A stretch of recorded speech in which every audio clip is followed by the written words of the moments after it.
AP వార్తలు చూసిన తర్వాత తెలంగాణ వార్తలకు వెళ్దాం.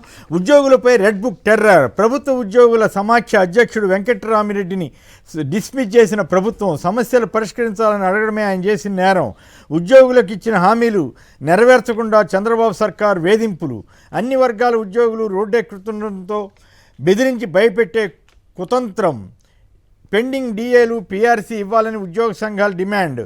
బాగుపెట్టిన దాదాపు 40,000 కోట్లు చెల్లించేదన్నడు. ఈ నెలలోనే భారీ ఆందోళనకు సిద్ధమైన ఉపాధ్యాయ సంఘాలు. ఈ నేపథ్యంలో చంద్రబాబు గారి పుట్టినరోజు నిన్న. ఆ రోజున మరి ఈయన ఉద్యోగం పోయినట్లుగా వార్త ఇచ్చారు. మరి అదేంటో అర్థమే కాలేదు పాపం. మరి అప్పట్లో మోడీ గారిని తిట్టడానికి, అట్లా కర్ణాటకలో బీజేపీ ప్రచారం చేయడానికి అశోక్ గారా ఆయన ఎన్జిఓల సంఘం నేతని అప్పుడు చంద్రబాబు గారు వాడుకున్నారు కదా. అప్పుడు పర్వాలేదు. ఇంట్రెస్టింగ్ కామెంట్ ఏంటంటే, అంతకుముందు కాంగ్రెస్ని తిట్టడానికి ఎన్జిఓలను తీసుకెళ్లారంట, ఆ తర్వాత బీజేపీని తిట్టడానికి తీసుకెళ్లారంట. ఇప్పుడు వెంకట్రామిరెడ్డి అన్న అతను ఎట్లా దొరుకుతాడని ఎక్కడో చోట ఇరికిచ్చి ఉద్యోగం నుంచే తీశారు. ఇది దుర్మార్గం కదండి, అన్యాయం కదండి. ఈ రకంగా ఉద్యోగాలను తీసేయటం పొట్టగొట్టడం కాదా? అన్నా క్యాంటీన్లో భోజనం పెట్టానని నిన్నంతా ఘనంగా చెప్పుకున్నారే, ఇదా పొట్టగొట్టడం? దీని గురించి ఏం చెప్తారు చంద్రబాబు నాయుడు గారు? ఇదేం మరి మీరే చేస్తున్నారా? రెడ్ బుక్ అంటున్నారు, మీ అబ్బాయి గారి మీద వెళ్తుందా? ఇదంతా కూడా మీకు అప్రతిష్ట అవుతుందేమో, జాగ్రత్త పడితే మంచిది.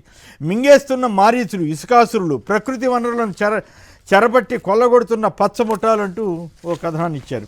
ఇక వారసత్వ సంపద వంతంట P4 ఇక జనానికి దత్త తీసుకోవడం అయిపోయింది. ఇక వారసత్వ స్మారక చిహ్నాలను దత్త తీసుకోవాలట చంద్రబాబు గారి ప్రతిపాదన, గవర్నమెంట్ ప్రతిపాదన. తెలంగాణలో రేపటి నుంచి ఆర్టీసీ సమ్మె. నేటి అర్ధరాత్రి నుంచే నిలిచిపోనున్న బస్సులు. ఇదే చివరి సమ్మె కావాలి. జేఏసీ మీ కాలేజీ ఫీజులు మీరే కట్టాలి. అగమ్యగోచరంగా విద్యార్థుల భవిష్యత్తు. 26-27 విద్యా సంవత్సరం నుంచి అమల్లోకి. హైకోర్టులో సరైన వాదనలు వినిపించని సర్కారు. ఇది కూడా మీకు ఇబ్బంది అవుద్దేమో పవన్ గారు, మీ ప్రభుత్వం గారికి చెప్తే బెటరేమో. కట్టేసేస్తే ఆ ఫీజులు ఎంతో కొంత కట్టుకుంటూ వెళ్తే బెటర్ కదా. ఆ మధ్య రాయబారాలు జరిగినాయి కదా. ఎన్టీఆర్ కన్నా చంద్రబాబు నిన్నంటే ఈయన ఎవరో జోకేశాడు. ఎట్లా అంటే, నాడు మామగారు 2 రూపాయలకే కిలో బియ్యాన్ని అందిస్తే నేడు అల్లుడు గారు రూపాయికే ఎకరా భూమి ఇస్తున్నారట విశాఖపట్నంలో. ఈయనెవరు ఉత్తరాంధ్ర శ్రీనివాస్ అన్న ఆయన జోక్ వేశారు. పనులే ప్రారంభించని గూగుల్ కంపెనీకి 22,000 కోట్ల రాయితీలా. ఈ మొత్తాన్ని ఉత్తరాంధ్ర వ్యవసాయ రంగం, ఇరిగేషన్ ప్రాజెక్టులపై ఖర్చు చేస్తే ఈ ప్రాంతం సస్యశ్యామలమే కదా.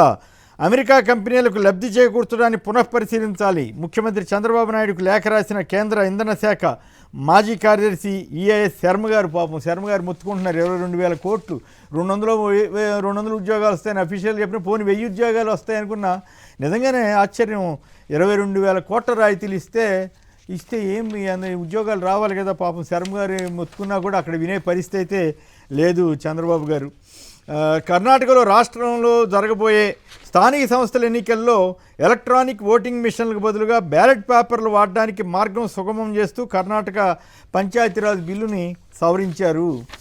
అది ఒక ఆసక్తికరమైన ఘట్టం. ఈవీఎంలో మోసాలు జరుగుతున్నాయనేటువంటి నేపథ్యంలో కర్ణాటక ప్రభుత్వం బ్యాలెట్ పత్రాలకు వెళ్ళింది.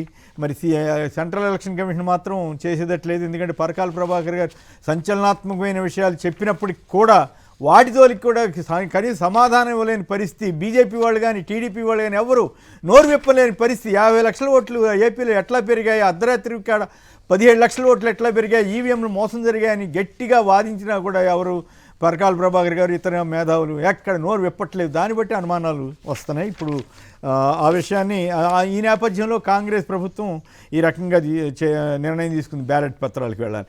మా ఏపీ మంత్రులు హ్యాపీగా 7 సింగపూర్కి వెళ్తున్నారంట. వాళ్ళకి 4 రోజులు సెక్షన్ అంటే ఏంటో 95 లక్షల రూపాయలు ఇస్తూ మంజూరు చేశారు జీవో గాను. అప్పులు తీసుకొచ్చేది ఇట్లా చేస్తున్నారా అనే విమర్శలు అయితే వస్తున్నాయి. రోడ్లన్నీ నీళ్లు పాలు పోసి ఎత్తుకునేలా ఉన్నాయని గతంలో ఎవరో ఒక ఆవిడంటే, ఇప్పుడు ఇందాక చూసాం కదా, మంచం అడ్డం వేసుకుని మరి కూర్చుని ఒక ఆయన బస్సుకి బాగు చేస్తారా చేయరా అని అడుగుతున్నారు. డబుల్ ఇంజిన్తో ప్రగతి పథం ఏపీ నిదర్శనం అట. చంద్రబాబు గారు జోకులేస్తున్నట్లుంది. అట్లాగే కాంగ్రెస్కి వ్యతిరేకంగా పుట్టిన పార్టీ డిఎంకే. అలాంటి పార్టీ కాంగ్రెస్తో కలుస్తుందా డ్యామ్ డూమ్ అన్నారు. మహిళలను మోసం చేసే పార్టీ కాంగ్రెస్ అన్నారు. మరి ఆయన రాహుల్ గాంధీతో ఎట్ట కలిశారని జోకులు వేస్తున్నారు. కేసీఆర్ కాస్కో 2029 ఎన్నికల్లో నువ్వో నేనో తేల్చుకుందాం, ప్రతిపక్ష హోదా కూడా ఓడగొట్టకపోతే నా పేరు మార్చుకుంటా అని రేవంత్ రెడ్డి గారి సవాల్ చాలా ఆసక్తికరంగా ఉంది. యజ్ఞం ప్రారంభిస్తున్న రాజకీయ శక్తుల పునరేకీకరణ చేస్తూ పునర్నిర్మాణ యజ్ఞం చేస్తామని, తెలంగాణకు కాంగ్రెస్ వచ్చిన తర్వాత బీమార్ ఇదేం రోగం అంటూ ఆయా హామీలు అమలు చేయకపోయిన వైనాన్ని ఇవన్నీ కూడా కేసీఆర్ గారు ప్రస్తావించారు. There is nothing wrong in hanging KCR for his misdeeds says Revanth. కేసీఆర్ని ఉరేసినా తప్పు లేదని రేవంత్ రెడ్డి గారు అంటున్నారు. మరి అలాగే హైడ్రాని ఎత్తేస్తామని కేసీఆర్ గారు ప్రకటించారు గవర్నమెంట్ రాగానే. అయితే గ్రోక్ అనే దాంట్లో కేసీఆర్ రావాలి రేవంత్ పోవాలనే దాని మీద సభ సక్సెస్ అయిందంటూ కితాబ్ ఇచ్చారంట. మరి ఆ గ్రోక్ ఏందో గొడవ. ప్రతిపక్ష హోదా కూడా దక్కనేమన్నారట. సో 2 ఏళ్లలో బీఆర్ఎస్ది అధికారం, తొలి రోజే హైడ్రాన్ ఎత్తివేస్తాం.